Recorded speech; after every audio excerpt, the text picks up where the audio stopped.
Attention please, attention please, attention please. Charlie Alpha, Charlie Alpha, Charlie Alpha. Olá, ouvintes do podcast Charlie Alpha. Nesta segunda temporada, decidimos juntar o antigo e o novo. Escolhemos falar sobre os 7 pecados capitais na era da internet. Você sabe por que eles existem?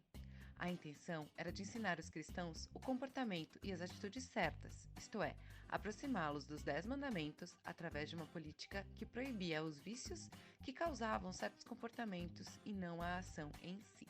Serão 7 episódios que aprofundaremos a discussão de como os pecados ainda estão presentes em uma nova versão, mundo online e redes sociais. Assim como a primeira temporada, todas as conversas foram gravadas à distância devido à pandemia do coronavírus. Lembramos que é muito importante para nós que você siga a gente no Spotify, no Instagram e no YouTube, Charlie Alpha Pod. Eu e o Ivan esperamos que vocês gostem do que a gente preparou para vocês. Bem-vindos à nossa segunda temporada.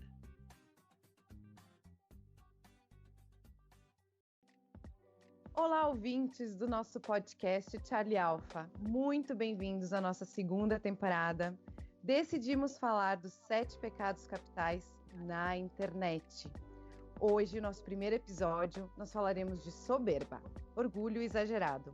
Este que é um dos primeiros dos 7 pecados capitais. Sabe aquela pessoa que se acha, que se considera acima dos demais? Então, hoje a gente vai entender como essas pessoas se comportam no mundo virtual. Para falar desse tema, nós convidamos a Júlia. A Júlia é professora e palestrante e atua também como gestora de conflitos com atuação na área extrajudicial e corporativa. Ela é conciliadora, mediadora e formadora de mediadores. Pós-graduada em transformação de conflitos e estudos de paz. E agora ela está fazendo até um mestrado pela Cátedra de Estudos da Paz da Unesco, a Innsbruck, na Áustria. E o trabalho da pesquisa dela é sobre justiça de transição. Júlia, bem-vinda ao nosso podcast. É uma honra falar com uma pessoa com esse currículo.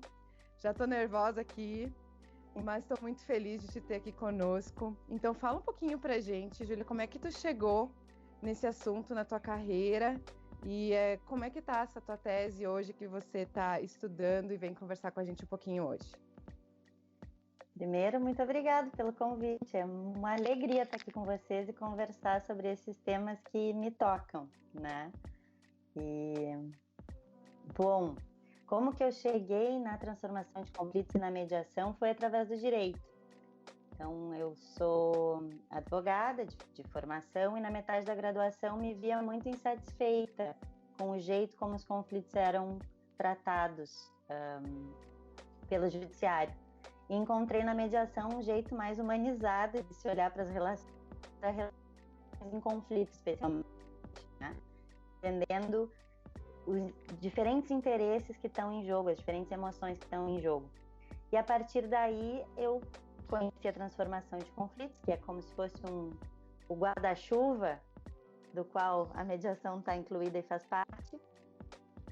E a partir da transformação de conflitos, que foi a graduação, eu fui fazer um mestrado e a dissertação agora em justiça de transição. E aí eu acho muito legal como as coisas vão como o quebra-cabeça vai se moldando, né? Porque o meu TCC na graduação foi sobre justiça de transição. Então, como a gente sai, ou como a gente faz a transição de períodos autoritários, ditatoriais, para regimes democráticos, ou mais democráticos. Uma democracia 100% é utopia, né? Sim, verdade. E aí, o que eu acho bacana e o que está me instigando nesse momento é olhar a justiça de transição a partir de uma lente que cuida das relações, de uma lente da justiça restaurativa que também tem a ver com a mediação. Quer dizer, como eu posso usar metodologias ou mecanismos restaurativos que se preocupam com as necessidades das pessoas, mesmo nesses conflitos onde tem uma violência profundamente arraigada, que são os conflitos de origem ditatorial, autoritária, enfim. E é isso que eu tenho feito nesses últimos tempos. E decidimos falar, então, dos 7 pecados e a gente te deu as opções e você chegou na soberba. soberba. Queria entender o porquê, então, de todos esses pecados, tu achou que a soberba ia ser legal a gente conversar contigo? Bom, porque de todos os pecados, eu acho que esse é o que mais se relaciona com o tema que eu estou estudando e que eu tenho experimentado nessa trajetória acadêmica, profissional e pessoal. Especialmente pela noção de inimigo, que a gente cria facilmente na nossa cabeça. Então, e aí a gente está falando em pecados capitais na internet, né? Então, para eu criar essa imagem de um inimigo, para eu me colocar num lugar de superioridade, eu preciso de uma certa soberba, né? Eu preciso acreditar que eu sou melhor e que tem uma separação entre nós e eles, entre eu, que estou do lado dos bons, evidentemente, né? Ninguém está do lado dos maus, tá todo mundo, 100% das pessoas do mundo, mesmo aquelas que vocês consideram as piores, elas também se consideram estar do lado dos bons. Isso eu acho muito interessante, muito intrigante. Então, voltando, a gente, para se colocar nesse lugar, a gente assume uma divisão entre bons e maus. Então, eu estou do lado dos bons e tem eles que são os maus. E a gente assume esse lugar de, se eu sou bom, então eu sou melhor. E estou num lugar superior, né? E aí eu consigo categorizar, eu me permito categorizar as pessoas e deslizar nesse pecado, acreditando que tem essa divisão. E por que isso se conecta com o que eu estou estudando? Porque a tua pergunta foi, bom, por que então conversar comigo sobre isso? Por que eu poderia conversar com você sobre esse tema? Porque na justiça de transição, o que está muito claro, o que está muito evidente, é que a gente precisa criar uma noção de inimigo e, portanto, de separatividade, de superioridade, para que uma violência aconteça no grau em que acontece para regimes ditatoriais e autoritários. Então, especialmente no caso brasileiro, isso é extremamente importante. A gente cria uma doutrina de segurança nacional e categoriza uma certa parte como inimiga. Entendi. Deixa eu dar uma contextualização, então vamos pegar um pouco mais da história, né? A gente vê lá na Grécia, os caras já separavam a plebe dos intelectuais. Roma chegava já querendo catequizar todo mundo. E aí, nos últimos séculos, a gente tem exemplos de ditadores totalmente xenofóbicos. Nos últimos tempos também, nos últimos séculos, toda a questão do racismo que está, enfim, até hoje é latente, numa coisa até gritante aos nossos olhos, né? Então, não sei dizer se de alguma forma isso é quase genético do ser humano, será? Separar o bem do mal, parece que é uma no Homo sapiens de milhares de anos. Não sei se eu estou pensando errado sobre isso. O que tu acha? Acho que não tem certo e errado, Carla. Acho que tem uma perspectiva em um lugar que a gente pode olhar. A gente pode olhar, e aí tem uma discussão filosófica, né? Somos bons ou maus por natureza? Então, sem entrar nessa discussão, a tua pergunta é, bom, será que a gente nasce, então, com uma certeza do que é certo e do que é errado? A gente nasce desse lugar de separatividade? Do que eu tenho pesquisado e tanto na especialização quanto no mestrado, o que eles construíram nessa cátedra de estudos de paz é uma teoria que se chama filosofia das muitas pazes, que constrói uma ideia histórica, inclusive, de que temos diferentes valores associados à paz. Então, paz como harmonia, paz como segurança, paz como verdade. E aí, essa noção de certo e errado é uma noção, conforme essa perspectiva, uma noção construída. Por quê? Porque tem uma noção, se a gente olha para a paz como harmonia, para a harmonia não interessa muito o certo e o errado. Certo e errado é uma construção mental. Não a nível de experiência. A gente não tem certo e errado no sentir frio, no sentir fome. Júlia, primeiramente, obrigado mais uma vez. Como a Carla já falou, muito obrigado por você disponibilizar um pouquinho do seu tempo para estar batendo esse papo com a gente, tá? Fico muito feliz, estamos muito felizes por isso. E eu queria começar te perguntando, né, ouvindo um pouco do que vocês já falaram, trazendo um pouco mais agora para o lado da internet, né? Mais especificamente para a questão da rede social, né? A rede social, quando ela passou a fazer parte mesmo das nossas vidas, né? Quando ela virou uma coisa comum, ela trouxe muitos benefícios, mas também a gente pode dizer que trouxe muitos malefícios. E um deles que eu acho que aí creio eu que entra mais já na sua área é na questão de conflito, no seguinte sentido. Hoje é muito fácil você saber onde a pessoa está, ou com quem ela está, ou o que ela está fazendo. Então, de repente, tem ali algum conflito, não sei qual é o tipo mais frequente, mas assim, conflito, não sei, entre marido e mulher, pai e filho, enfim, esse tipo de coisa.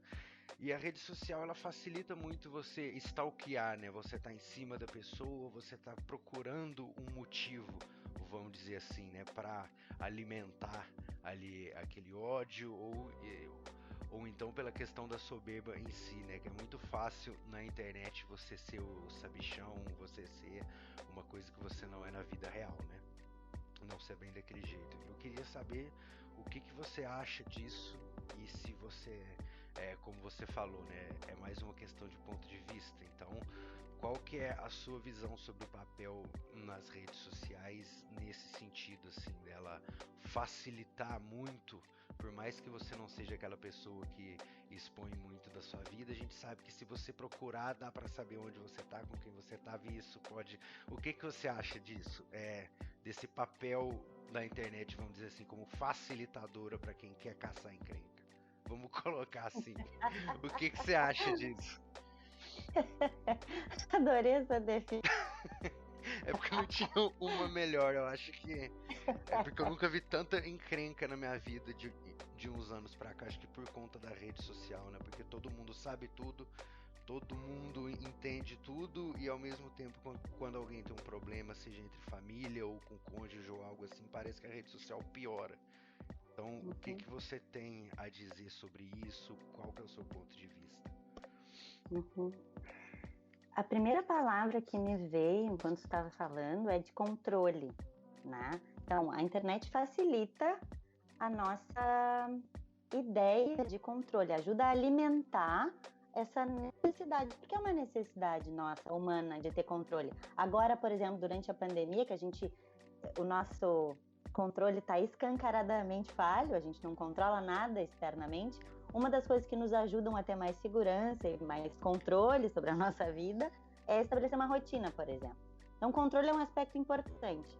O que tu está falando é de um controle exacerbado nessas relações interpessoais, né? Facilitado pela internet. E isso me parece que tem a ver não com algo que vem da internet, mas que com a internet fica mais evidente e mais claro esse tipo de comportamento. E a internet como uma estratégia para satisfazer essa necessidade de controle, mas não sendo ela em si um problema, né? Ela é uma ferramenta, na verdade, né? Que eu até comentei com a Carla, acho que num outro podcast, né, cara? Que tem gente que fala que a internet fez as pessoas virarem racistas e preconceituosas. Eu falo, não, elas sempre foram, só que agora elas têm uma ferramenta que deixa mais fácil elas, né, elas demonstrarem isso, mas a culpa não é da rede, ela é só uma ponte, né, entre o que a pessoa é e o que ela quer mostrar, né? Ela não transformou ninguém em nada. E em cima disso que tu falou, Ivan, eu entro com uma outra questão que é, por exemplo, hoje não tem mais esse negócio de... Na minha época, eu buscava as coisas na Barça, né? Eu Somos tinha que fazer dois. um trabalho, tinha que fazer um trabalho, Barça, para os que são depois dos millennials, né? Quem nasceu depois de 2000, eram livros científicos, né? Onde tu tinha explicação científica das coisas. Quando a diferença para quando eu me formei no colégio, para quando eu me formei na faculdade, foi que eu acessava os bancos de dados na faculdade de cientistas, né? E o que eu vejo hoje na internet não importa o que o cientista está dizendo, o que importa é o que eu acho, né? Todo mundo virou especialista em tudo, né? Exatamente. Parece que todo mundo é especialista e o que vale é o meu textão. É a minha opinião, é a que vale, podem falar o que quiser. Como é que a gente chegou nisso, gente? Como é que a gente chegou nessa situação onde não importa mais a minha fonte, sabe? Onde que se perdeu essa credibilidade na ciência para credibilidade no www.euachoqueistotacerto.com.br? Ou será que não é que perdeu, é que nunca teve, só que as pessoas, como a gente falou, não tinham muito como demonstrar e agora veio a rede social e... Enfim, Júlia, o que você acha? Diga-nos. A gente é muito pouco... a gente fica muito desconfortável com o não saber. A gente lida muito mal, em geral, com essa noção de que... a gente não diz não sei. A gente não é habituado com isso. Então, a gente procura... Para tudo tem uma opinião, tudo a gente tem uma opinião, é uma opinião certa e 100% imutável. Como se mudar de ideia também fosse ruim, né? Eu acho que a gente perdeu, então, essa familiaridade e essa aceitação do não saber, sabe? Isso nos deixa numa situação, porque o não saber nos deixa numa situação de complexidade, de ambiguidade, né? Que a gente não está muito acostumado na nossa sociedade. Então, e a internet facilita isso, essa facilidade em expor opiniões sem muito critério e sem muita busca de informação, como vocês estão falando o termo científica, né, de informação mais concreta e plausível das coisas. É mais fácil eu me filiar àquilo que eu acredito sem procurar muito. E se eu tiver que procurar em algum período, eu vou estar num não saber, né? Eu tenho que assumir um não saber. O que não é muito aceito ou muito bem visto. Então, por que a gente não aceita não saber? Olha a pergunta que eu cheguei, mas... É isso que eu ia perguntar também, cara. Porque deveria vir desse não saber, você falar, bom, já que eu não sei, vou pesquisar um pouquinho. Você não precisa fazer um estudo científico, mas eu não sei, cara, olha... Pode até ser no meu Wikipedia, que tem muita gente que fala mal do Wikipedia, mas assim, pelo menos leia alguma coisa, assista alguma coisa. Eu acho que deveria partir do se eu não sei, eu vou procurar saber antes de falar, né? Pra mim isso é uma coisa que eu sempre fui assim, agora a maioria das pessoas não é, né? Fala, eu acho que é isso aí, dane-se e tá bom. E aí de quem discordar, né? Tem isso ainda, né? Se você fala, cara, você não estudou, você não tem base nenhuma pra falar isso, você provavelmente vai ser queimado na fogueira, né? Que é onde a gente entra nessa coisa de pecado, que antes as pessoas eram queimadas na fogueira, hoje elas são canceladas na internet, né? Toma um strike, assim. né? Mas por que é tão difícil, Júlia, a gente, sabe, dizer não sei? Qual que é o problema do outro saber e eu não saber? Eu vou lá aprender com ele, então. Por que é tão difícil? Eu quero essa resposta. Quer tornar ele um inimigo, né? Ao invés de um tutor, sei lá. A minha resposta é não sei. Mas me ocorrem algumas coisas que é uma investigação, sabe, mesmo. Que é, primeiro, a gente não tolera ambiguidade. Isso por uma questão não só cultural, assim. O não saber nos deixa numa posição vulnerável. De medo, né? De medo e de exposição também. Então, por isso a certeza é super valorizada, porque é como se eu tivesse, então, segurança e poder, né?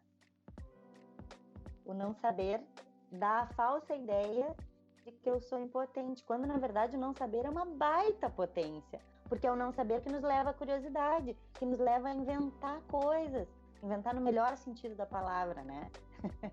Inventar coisas novas. O não saber é que nos gera, inclusive, conexão. Se eu não sei de ti, e isso eu acho que é o ponto que melhor conecta com o que eu tenho feito, se eu não sei de ti, eu não tenho como falar de ti e da tua história.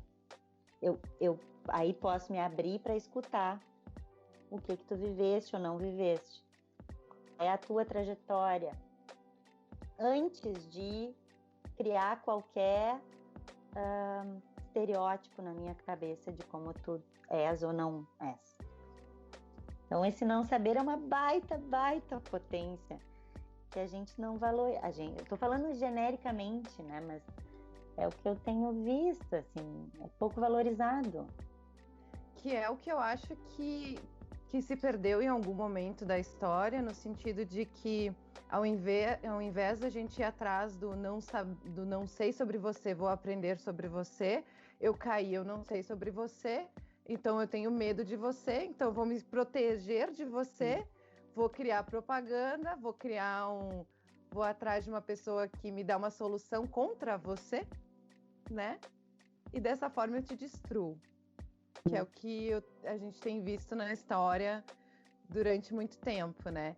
E a internet, eu acho que ela faz isso de uma forma como grupo e como indivíduo. Eu acho que ela conseguiu juntar de uma forma incrível essa questão de eu tenho um grupo lá do outro lado do mundo que acredita que esse tipo de pessoa tá errado, ela é uma ameaça para mim. Então, no meu inconsciente, eu criei aquela ameaça, né? Então, eu vou me juntar com essas pessoas para te atacar. Então, não importa onde eu esteja, a internet me juntou com pessoas do mundo inteiro e agora eu tenho uma massa contra outra massa e o ser humano é um indivíduo que é um ser, na verdade, que só sobreviveu nesse planeta porque ele vive em grupo, porque individualmente ele é atacado por leão, ele é detonado por qualquer bicho na floresta, então ele se junta para sobreviver.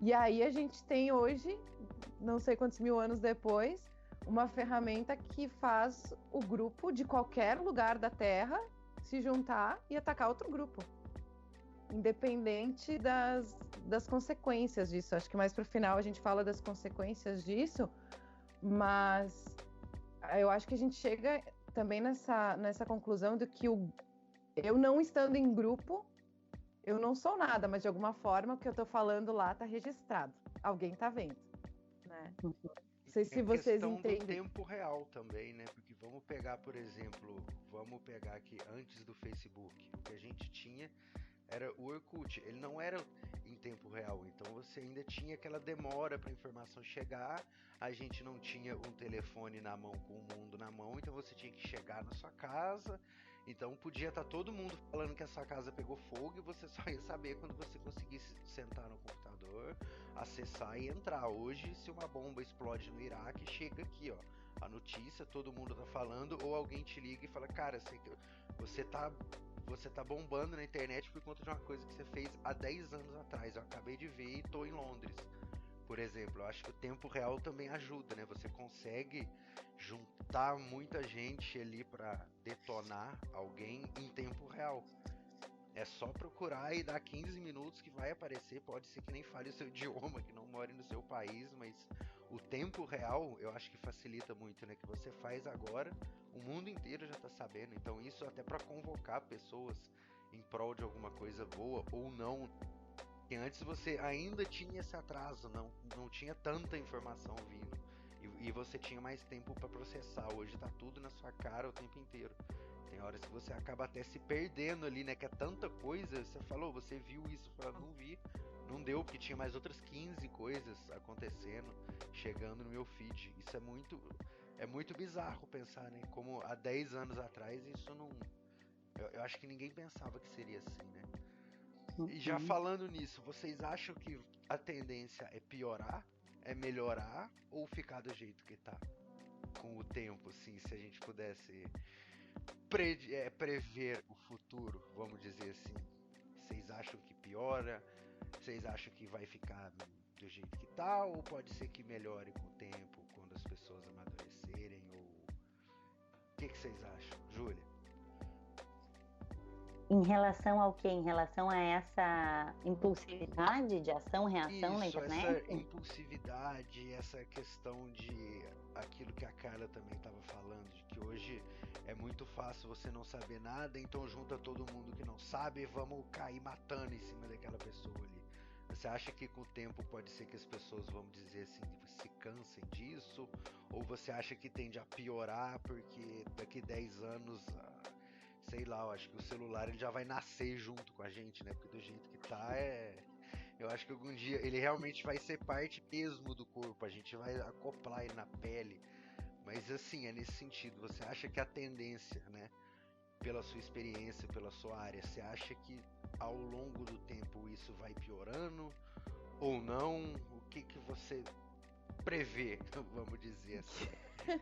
Faça uma previsão, Júlia, por favor. Faça uma previsão. Acabei de falar e não saber. Agora faça uma previsão. É o desafio da noite. Faça uma previsão. Muito bem. Agora você não pode falar não sei.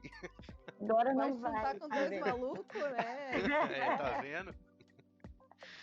Não, você sabe que essa é uma questão interessante, né? Porque a gente falou no início que a internet não é boa nem ruim, né?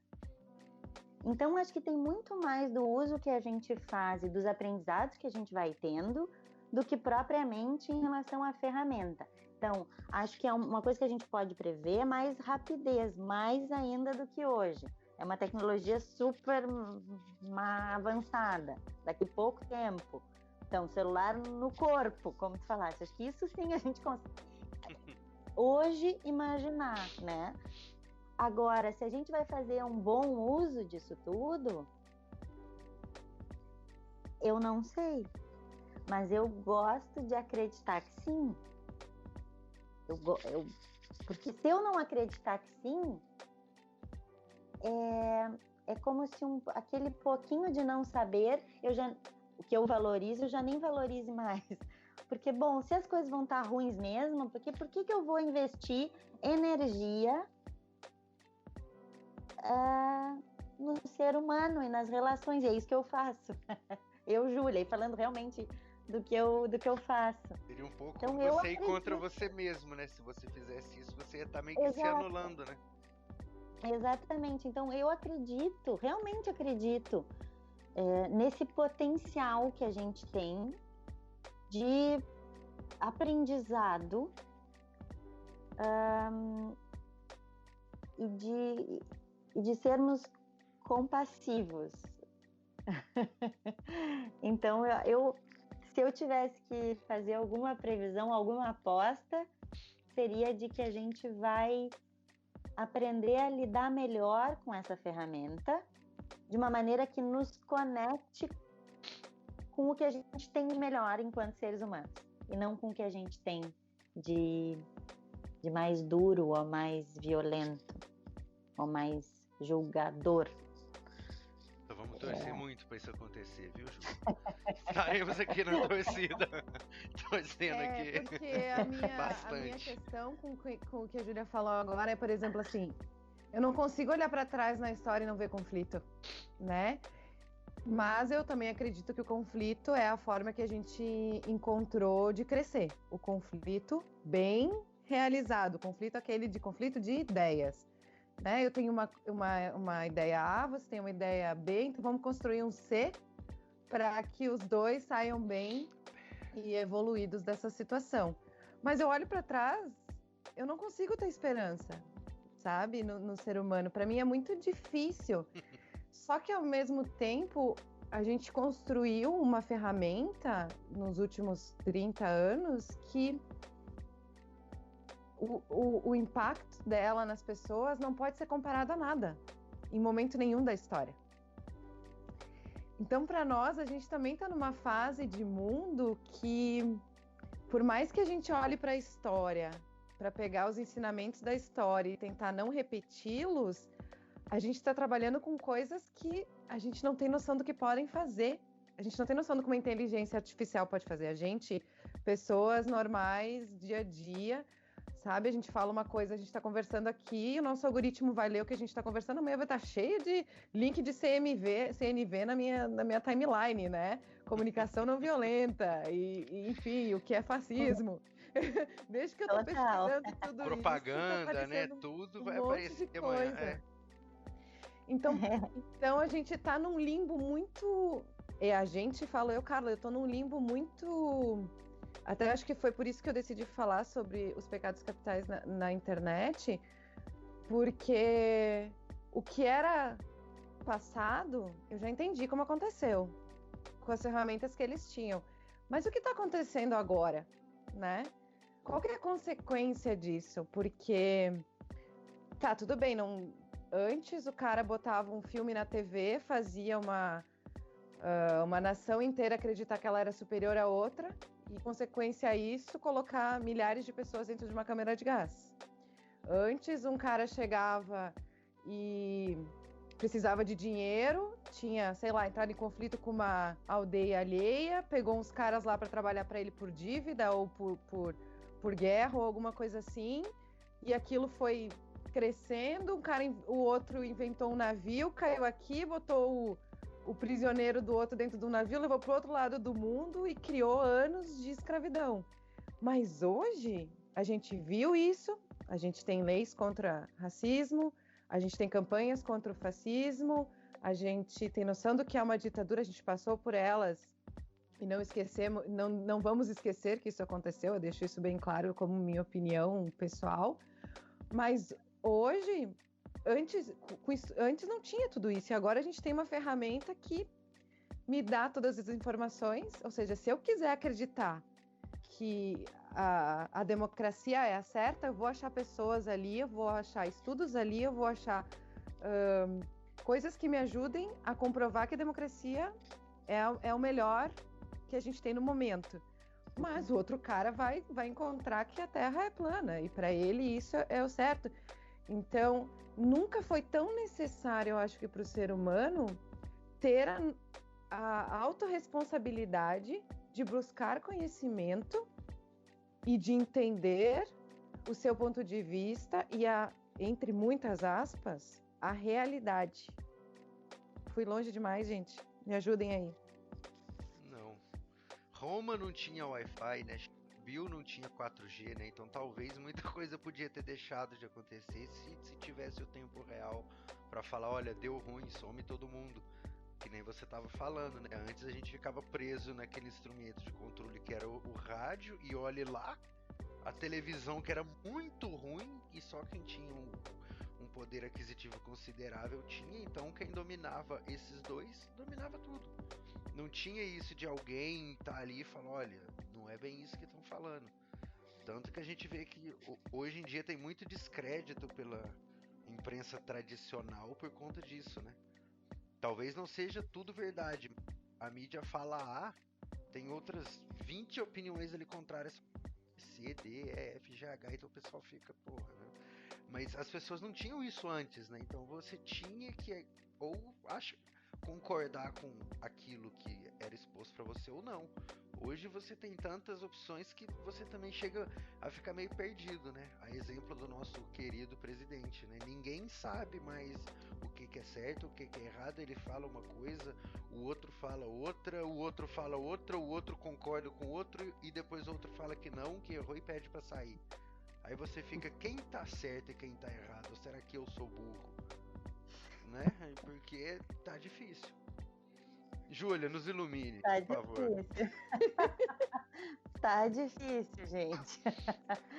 Eu tô ouvindo assim vocês, duas me ocorrem. Primeiro, que eu não imagino um mundo sem conflito.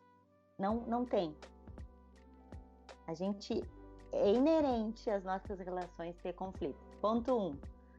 Seja ele de que tipo for, né? Conflito interno, conflito de família, interpessoal, conflito de sociedade, a julgar pelas polarizações que a gente vê hoje, conflito de ideias, vocês estão trazendo uma questão de confiança, né? Eu não confio mais, não sei em que informação confiar como verdade. Esse é um ponto importante. Então, independente do rumo que a gente tome, conflitos acontecerão. Ponto 2. A gente cria as realidades que a gente vive. Mesmo antes da internet era assim. Agora está evidente porque, por causa dos algoritmos, eu vivo na minha bolha dentro da internet. Então está muito mais evidente que a minha realidade está criada pelas coisas que eu acredito, procuro, leio, me interesso, enfim.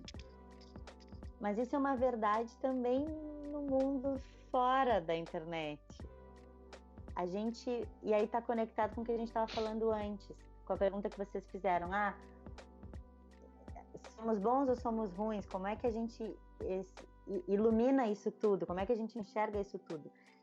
Tem uma frase da comunicação não violenta, do Marshall, que ele diz o seguinte: se eu acredito que o mundo é feito de idiotas, eu só vou encontrar idiotas.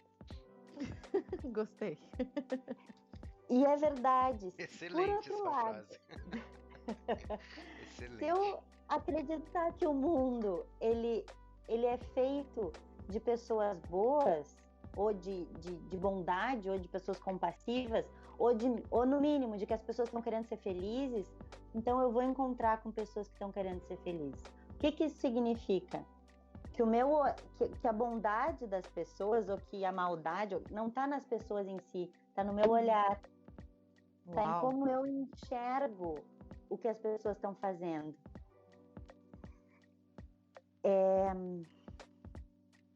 E eu acho que é por aí que a gente pode transitar, nisso que vocês estão trazendo. Acho que é quando a gente... E mesmo nessa questão das informações, assim, se eu entendo que as pessoas estão buscando ser felizes do jeito que elas estão, não significa que eu concorde, isso também é importante, né? Tem muitas e muitas coisas que acontecem e aconteceram com as quais eu não estou de acordo. Eu não preciso estar de acordo. Mas se eu consigo minimamente entender que essas pessoas, mesmo o nosso presidente, isso é bem difícil. Tá difícil. Bastante. Ele não tá ajudando muito, né? Mas tudo bem. Não, ele não tá ajudando muito, mas enfim. Eu consigo enxergar que é isso, a realidade que eu vivo é a realidade que eu mesma crio. Então, se eu enxergo que todo mundo é mal, todo mundo vai ser mal, porque o meu olhar vai estar direcionado para essas atitudes, sem perceber, por exemplo, a intenção das pessoas, a motivação dela. Júlio, mas então você me ajude a aceitar Desculpa, cara. Desculpa eu, é que eu fiquei emocionada com o que ela falou agora. Foi porque, bonito assim, mesmo, foi profundo, gostei. Então, se o mal tá no meu olhar, me ajuda a não sofrer, a não querer ir pra internet e dar a minha soberba a tapa, né? Porque eu acho que todo ser humano tem essa parte, a gente tem a nossa parte obscura e a nossa parte boa, e a gente mostra o que a gente quer, né? Então, como é que eu lido com uma pessoa, com essa terapia aqui, né? Como é que eu lido com uma pessoa que me faz sentir isso? Que me faz sentir raiva, que me faz sentir essa vontade de ir lá e dizer, não, realmente eu acho que eu sou melhor que você, porque eu não acredito que deixar as pessoas morrendo não dá, assumir uma responsabilidade como a sua, tô falando em geral, de pessoas que assumem responsabilidade, tá? Assumir uma responsabilidade de tocar uma nação, ou de ser responsável por uma empresa, ou de, enfim, de assumir isso e simplesmente, sabe, fazer o que tá fazendo. Eu não consigo, isso me dói, Júlia. Isso me machuca. Isso, pra mim, é difícil. E eu sou uma pessoa que não vou pra internet reclamar, sabe? Eu sou uma pessoa que, pessoalmente, eu não entro em grupo, eu não discuto, Mas eu olho, eu preciso saber o que as pessoas estão falando, porque eu preciso entender que mundo que eu tô vivendo. Eu preciso, não quer dizer que eu expresse isso na internet, mas eu tô expressando aqui no podcast de alguma forma porque, cara, encheu o copo, sabe? Eu não sei mais lidar com isso. Para mim também é bem difícil, e tá sendo bem difícil. Olhar para tudo que está acontecendo e para todas as decisões que estão sendo tomadas em vários níveis, né? E ver o tanto de sofrimento que isso gera. E é a pergunta que eu me faço também, como é que eu, Júlia, consigo olhar com outro olhar e ao mesmo tempo não concordar. Esse é o equilíbrio.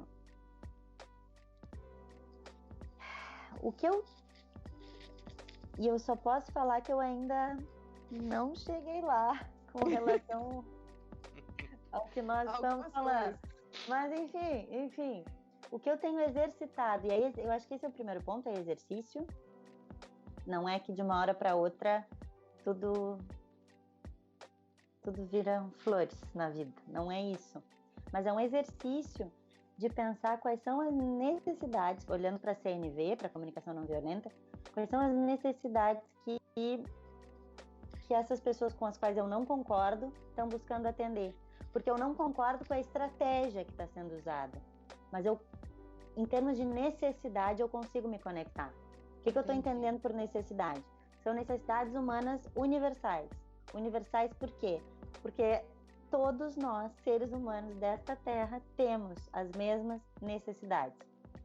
Necessidades básicas, fome, nutrição, água, higiene, até necessidades como autonomia, autoestima, segurança, liberdade. Todo mundo tem, seja aqui no meio de uma cidade, seja no mato, seja na praia, seja em qualquer continente. Temos as mesmas necessidades e é isso que nos conecta. Então, nesse nível, eu consigo me conectar um pouco mais. E ainda é um exercício. Porque, e essa é uma distinção importante, né? Se nas necessidades a gente se assemelha, é nas estratégias que a gente diverge. E eu acho que o primeiro passo para quem está um pouco mais aberto para não cair nessa soberba, o primeiro passo é, se a gente consegue se conectar nas necessidades, é buscar se conectar e entender qual é a necessidade que as pessoas estão buscando satisfazer, estão buscando atender, para depois de estabelecida essa conexão, a gente conseguir conversar sobre outras estratégias para satisfazer essas necessidades. E construir juntos estratégias que satisfaçam melhor a todos nós. E é isso a gente pode falar a nível nacional, mundial, a nível de casa, a nível familiar, a nível de bairro, enfim. A gente pode ir do micro para o macro, pensar nessa maneira. E isso também é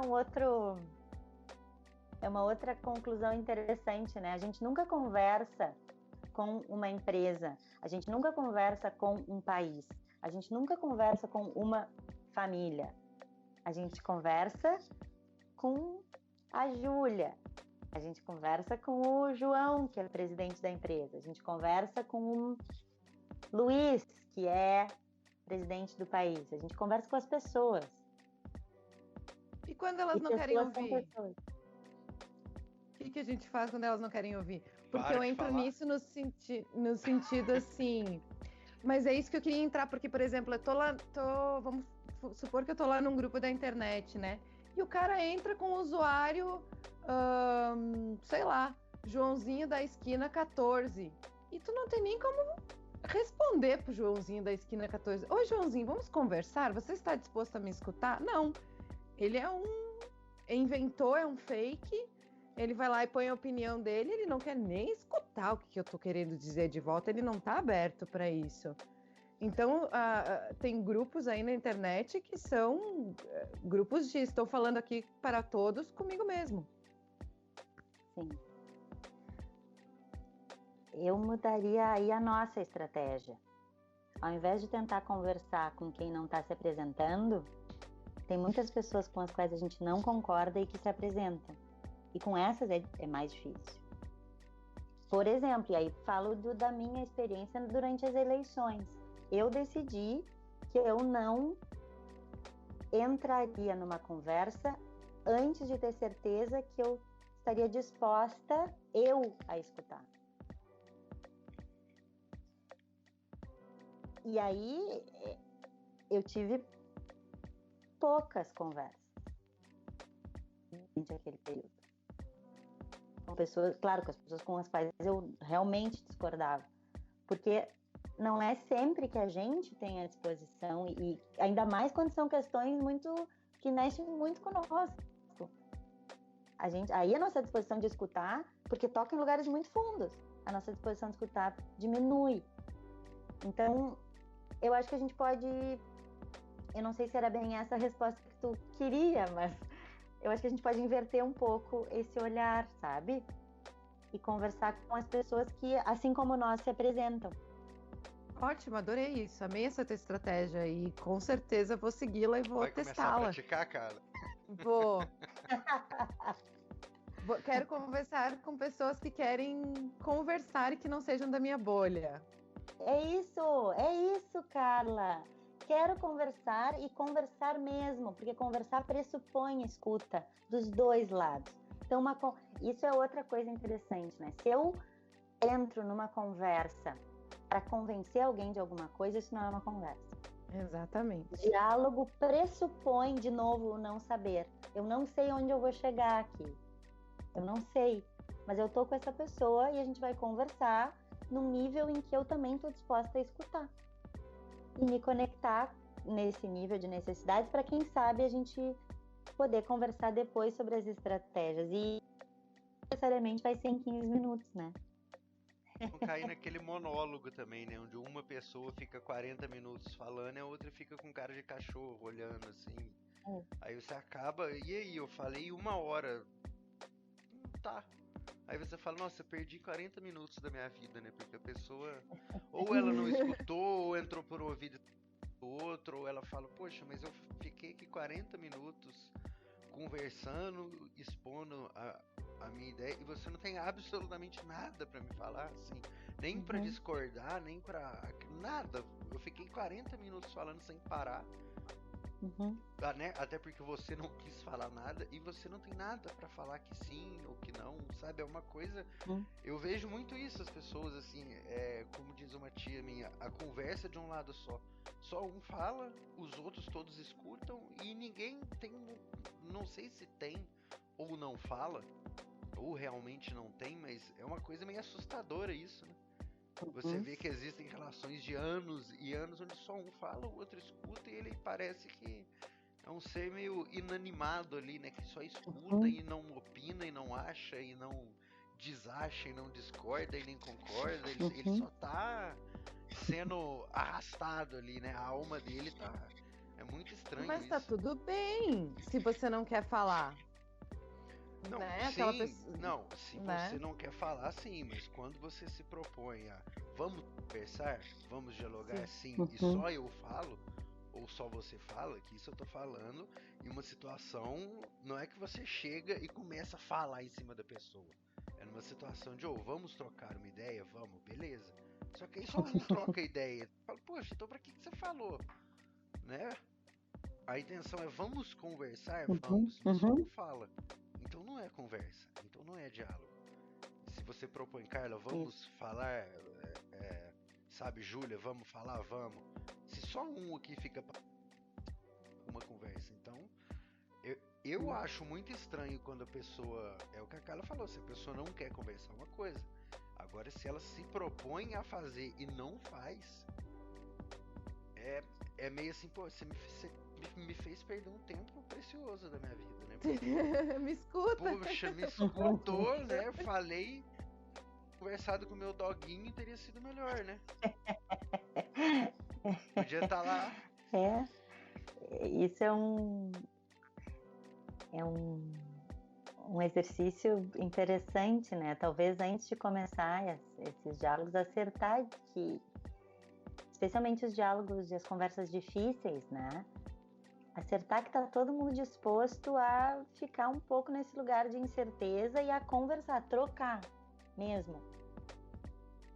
Trocar ideias, trocar sentimentos, trocar impressões, trocar.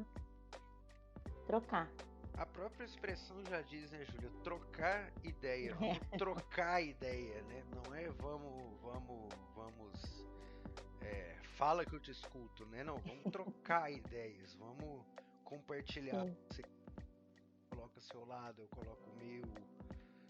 Eu acho que falta muito isso nas pessoas hoje. Entrando um pouco naquilo que a Carla falou, né? De a questão da bolha, mas também eu concordo que é difícil também quando você tenta sair da bolha, porque você acha muita gente que não quer nem te escutar e nem quer que... E, né, assim, você não é bem-vindo ali, né? Já falei, já não é da minha bolha, então já fica aquela coisa assim e a pessoa também não te escuta, né? Ou então você tenta sair da sua bolha querendo pregar, não é essa a palavra, mas eu acho que dá pra entender. Ou você sai da sua bolha querendo pregar a sua bolha pra quem tá fora. Não, você tá errado. Se você tá saindo dali, você tá saindo do seu mundinho, você tá indo conhecer outra coisa, então você não... Eu acho que não é certo também você sair querendo fazer com que os outros entrem no seu mundinho. Não, você tem ele aí. A hora que você quiser, você volta, você fica. E também tem muita essa dificuldade, que eu já tive também há muito tempo atrás, de você querer sair um pouquinho do seu mundo, mas ninguém quer te receber, né? Vamos dizer assim, ninguém quer te escutar, ninguém tem paciência pra você, e daí uma hora você fala, cara, pra quê, né? Eu consigo entender quem desiste, vamos dizer assim, quem fala, cara, quer saber? Eu já tentei tanto que dane-se, não deu. Eu também, eu consigo entender, mas uma das coisas que é importante quando a gente faz esse movimento e toma essa decisão, eu quero sair dessa bolha e quero tomar contato com outras bolhas, com outras ideias, com outras pessoas, é importante que a gente se apoie em outras pessoas, né? Que a gente tenha uma rede de apoio para fazer esse movimento, especialmente nas questões, como eu estava falando antes, que nos pegam mais fundo.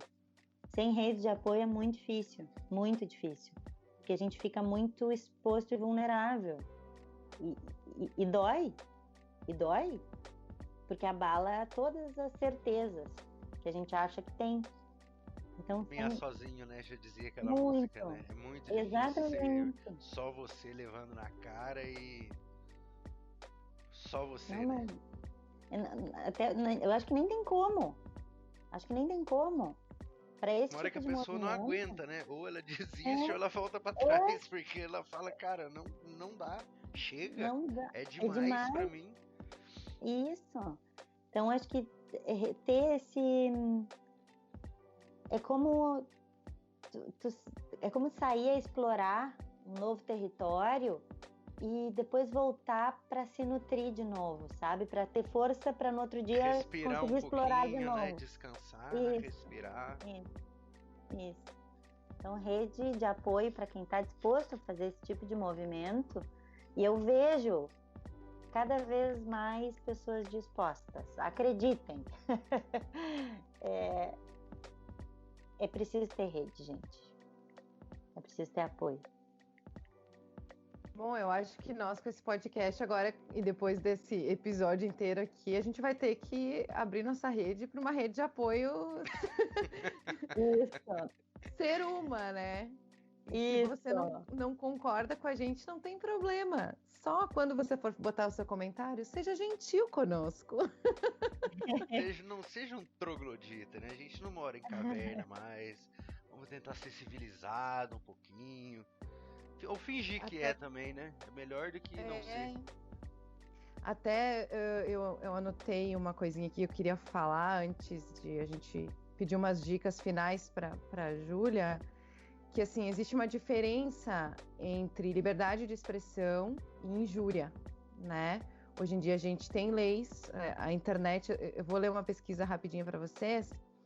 O web registra cerca de 100 mil casos de racismo em uma década, né? Então, aproximadamente 62 milhões de pessoas foram afetadas por algum crime cibernético. Claro que a gente, pelo menos eu acredito que prender as pessoas, que esse crime tem até pode ir até para prisão por causa disso, né? Então as pessoas, eu acho que não é a solução para isso, acho que tem que ser feita uma reeducação, mas a gente tem que entender, tentar utilizar as nossas palavras de uma maneira em que a gente consiga expressar as nossas ideias de uma forma que não ataque o outro. Mesmo que eu pense isso, né? Mesmo que eu ache isso, mesmo que eu não tô no ponto de, vou conversar, vou escutar, não tô nesse ponto ainda. Mas então como é que eu posso usar as minhas palavras aqui para conversar com as pessoas de uma forma em que eu utilize a minha liberdade de expressão e eu não machuque o meu próximo, né? Então eu acho que a gente pode pensar aqui o que cada um acredita que como a gente poderia tirar a soberba, não tirar a soberba da internet, mas assim, melhorar essa soberba que existe na internet, né? Como eu, pessoa, poderia começar esse movimento, na opinião de vocês?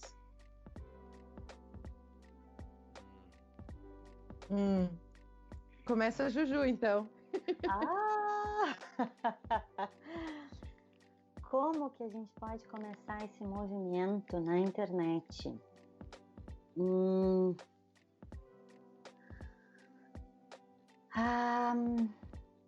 Sendo rede de apoio?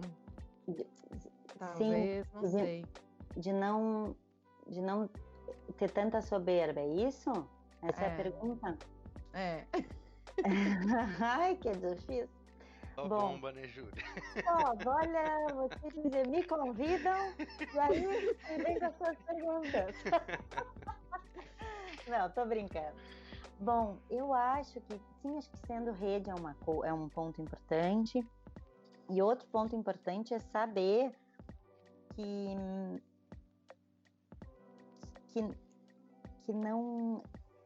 a minha verdade, ela é só a minha verdade. De que não tem sabe, a gente se colocar numa posição um pouquinho mais humilde, né? Um pouco mais e empática, né? De realmente dar um passo para trás, sabe? É realmente dar um passo para trás e pensar duas vezes antes de reagir ou de postar qualquer coisa. No impulso, a gente tá falando de impulso antes também, né? Se eu tenho um impulso, antes de postar nesse impulso, segura, dá um tempo, respira. Se ainda tiver vontade de postar, lê de novo e pensa se você gostaria, né? Exato. Se você gostaria de estar recebendo aquela mensagem, porque da mesma forma que a internet te dá a possibilidade de atacar, ela te dá a possibilidade de ser atacada. Então, esteja pronto para isso, né? E da mesma forma que a internet está disposta a receber o bem, ela também vai te dar esse bem. Eu acredito nessa reciprocidade do ser humano através dessa ferramenta, né? Ivan, o que tu contribui? Acho que primeiramente tem que partir de cada um. Se não partir de você mesmo, eu sei que parece aquele clichêzão motivacional, mas se não parte da pessoa primeiro querer, não vai adiantar nada. As pessoas que eu conheci na minha vida que realmente mudaram, que conseguiram largar vícios, que conseguiram superar traumas, enfim, que conseguiram crescer como pessoas, elas só conseguiram quando partiu delas mesmas, né? Por mais que tivessem pessoas em volta ali falando, ajudando, enquanto elas não chegaram naquele ponto onde elas mesmas falavam, não, eu quero, independente do que, largar algo que faz mal, mudar de vida, mudar de cidade, criar coragem para pedir demissão e sair daquele emprego que já não é mais emprego, é uma tortura, enfim, tem que sair, tem partir da própria pessoa.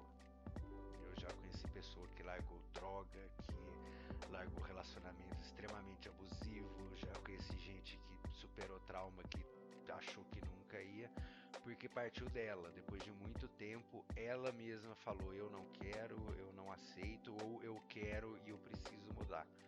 Então tem que partir da gente. A forma como isso vai acontecer, a ferramenta que você vai usar, o jeito que você vai fazer para isso, eu também acho que vai ser de cada um, né? Quem sou eu para falar como vocês têm que tocar a vida ou como vocês têm que se comportar? Mas eu acho que a mudança tem que partir de dentro da gente.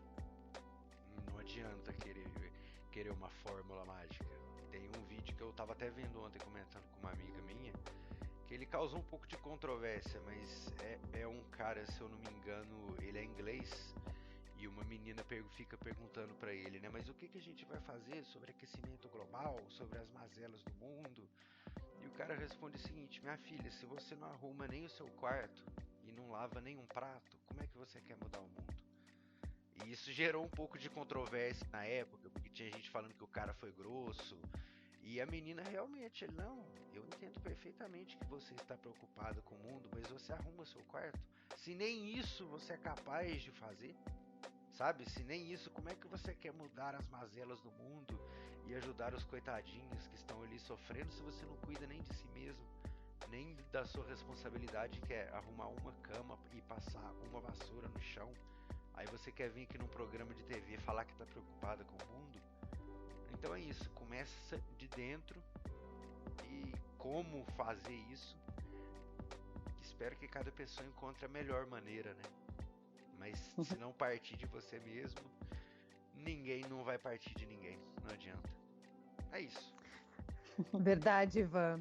E eu queria deixar um recado pro pessoal, que é o seguinte: em casos, pessoal, de publicação homofóbica, xenofóbica, discriminação racial, apologias a qualquer regimes não democráticos suspeitos, é possível a gente fazer denúncia anônima, tá? E acompanhar a investigação. Para fazer esse tipo de denúncia, tem o site SaferNet, eu vou deixar o link na nossa descrição, que eles identificam o tipo de conteúdo. Eles são uma associação civil de direito privado sem fins lucrativos, com foco na promoção dos direitos humanos. Então, eles têm parceria com a Polícia Federal, o Ministério Público, e com o Google, Facebook, Twitter, tá? Então, qualquer comentário, qualquer coisa que vocês verem nesse sentido, denunciem, dá para fazer isso sem se identificar, e é muito importante a gente ter uma forma de combater esse tipo de situação, né, de soberba que a gente encontra.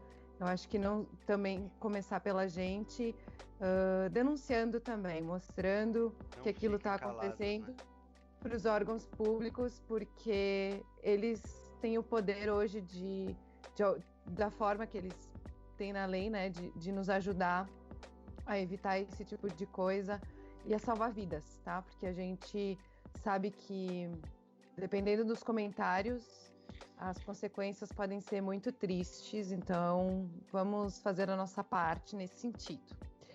E agora, no finalzinho, eu quero aproveitar para dar dicas, né? Vamos dar algumas dicas sobre o assunto que a gente falou hoje. Eu queria começar com... Vocês podem... Eu também vou deixar todos os links das dicas na nossa pauta, tá, pessoal? Não se preocupem. Mas eu queria começar indicando a série Mundo Pós-Pandemia da CNN, tem no YouTube e tem via podcast. Todos os episódios estão muito interessantes, as meninas estão arrasando nas entrevistas, mas um que eu usei muito como base para nossa conversa de hoje foi o episódio com a Lilia Schwartz, não sei sobre o nome dela, vou deixar escrito aqui, isso aí, que é o século XXI começa nessa pandemia. Vou deixar então o link aqui na bio. É muito interessante que ela fala tudo isso que a gente falou do ser humano como grupo, e os seus comportamentos e como ela acha que a gente vai se comportar após essa pandemia. E também eu vou marcar lá no nosso link muitos Instagrams são perfis de coisas do bem, tá? Que falam tudo ao contrário de soberba, para a gente começar a criar essa nossa rede de apoio com pessoas que compartilham coisas boas. Júlia, quais são as indicações para nós? Eu tenho 3 coisas para indicar. Pode ser? Claro, quantas quiser. Então tá. Primeiro é o livro de comunicação não violenta do Marshall Rosenberg, que se chama Comunicação Não Violenta, Técnicas para Aprimorar Relacionamentos Pessoais e Profissionais, que são dos workshops que ele fez já há alguns anos. Então vale a pena, é um senhorzinho muito simpático. Sou fã dele também. E o terceiro livro, a terceira indicação é de um grande autor, pesquisador e praticante dos estudos de paz e conflito. Se chama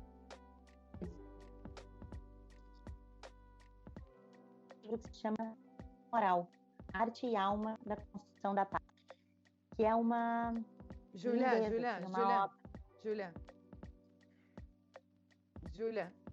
travou. Ai, desculpa, travou. Tu pode começar a terceira indicação, dá 2 segundinhos, começa a terceira indicação, começa de novo, que a gente não escutou ela nenhuma parte. Tá. Bom, e a terceira indicação é um livro de um grande autor, pesquisador e praticante do campo dos estudos de paz e conflito, que se chama A Imaginação Moral, Arte e Alma da Construção da Paz, que é uma lindeza. Esse livro é muito tocante, muito, muito tocante. Ele fala que, mais do que uma técnica, a construção da paz exige habilidades da arte, habilidades artísticas, criativas. Então, é muito tocante os relatos que ele faz e as ideias que ele traz. Recomendo essa leitura. Ivan, livros, podcasts, YouTube, o que tu quiser. Então, ultimamente eu não tenho ouvido muitos podcasts a respeito disso. Eu confesso que eu estou acompanhando mais coisas sobre entretenimento, mas esse da CNN eu gosto bastante, esse que você falou. Até vi aquele último com o Pondé, né, que eu comentei com você, que eu achei sensacional.